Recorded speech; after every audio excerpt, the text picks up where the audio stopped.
Good evening, and we begin tonight with breaking news from Toronto's Pearson International Airport, where a Delta Airlines flight crashed while landing just hours ago.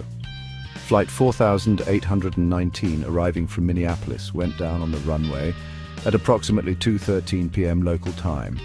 Emergency crews rushed to the scene, and the situation is still developing. We are receiving reports of injuries, but the extent is currently unknown. The aircraft, a CRJ-900LR, appears to have sustained significant damage. This is a developing story, and we will continue to provide updates as they become available. Our thoughts are with the passengers and crew of Flight 4819 as well as their families. We will continue to follow this story closely and bring you the latest information as we have it.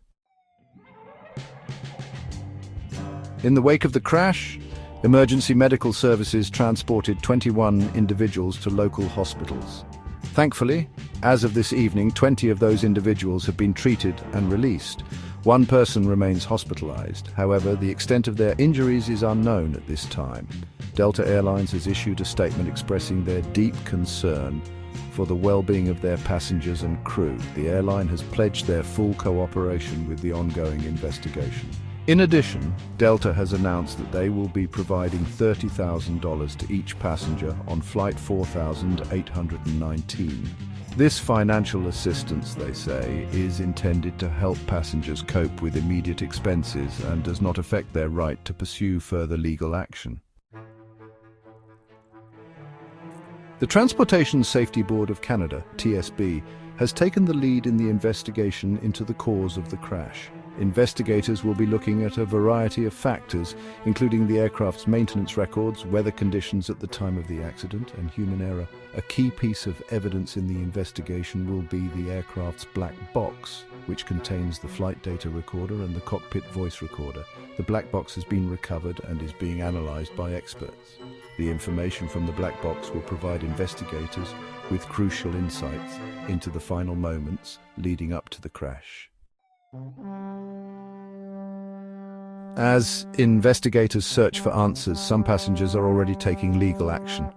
At least 2 passengers have hired a law firm specializing in aviation accidents and are considering filing a lawsuit. While the investigation is still in its early stages, lawyers for the passengers say they are exploring all possible causes of the crash, including pilot error, mechanical failure, and negligence on the part of the airline or airport authorities. It is still too early to say whether the lawsuit will be successful or what the outcome might be. However, it highlights the legal complexities that can arise in the aftermath of a major aviation accident.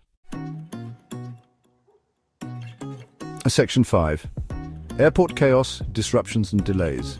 The crash has caused significant disruptions at Toronto Pearson International Airport. 2 runways remain closed as investigators comb through the wreckage and work to remove the aircraft. This has led to numerous flight delays and cancellations, affecting travelers across Canada and beyond. Passengers are advised to check the status of their flights before heading to the airport. Sunwing Airlines, a major Canadian leisure carrier, has already cancelled several southbound flights scheduled to depart from Toronto today. They cited the runway closures along with ongoing weather disruptions and crew availability issues as reasons for the cancellations. Section 6. Unraveling the mystery, possible causes emerge. While the official investigation is ongoing, preliminary analysis of video footage of the landing has led to some speculation about the cause of the crash. Some aviation experts have noted that the aircraft appears not to have flared properly before touchdown. Flaring is a crucial maneuver pilots perform to slow the plane's descent rate just before landing. Others have pointed to the gusty wind conditions at the time of the crash as a potential contributing factor. It's also been suggested that there may have been issues with the aircraft's landing gear. However, it's important to remember that these are just preliminary observations and speculation at this point. The TSB's investigation will be thorough and will take time to reach a definitive conclusion about the cause of the crash. Section 7. Clearing the runway, removing the aircraft. Crews are currently working to remove the damaged aircraft from the runway. This is a delicate and complex operation as the plane is heavily damaged. Once the aircraft has been removed, it will be transported to a secure hangar where investigators will continue their examination. The removal of the aircraft is expected to take several hours. Until then, the affected runways will remain closed, causing further disruptions to air travel. Section 8. Awaiting the truth, the long road ahead. As the investigation continues, many unanswered questions remain. The TSB's investigation is expected to take several months, if not longer, to complete. Investigators will be looking at all aspects of the flight, from the aircraft's maintenance records to the actions of the pilots in the moments leading up to the crash. The goal of the investigation is to determine the cause of the crash and to make recommendations to prevent similar accidents from happening in the future.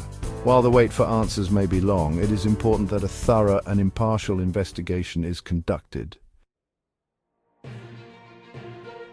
Section 9. Staying informed, updates and conclusion.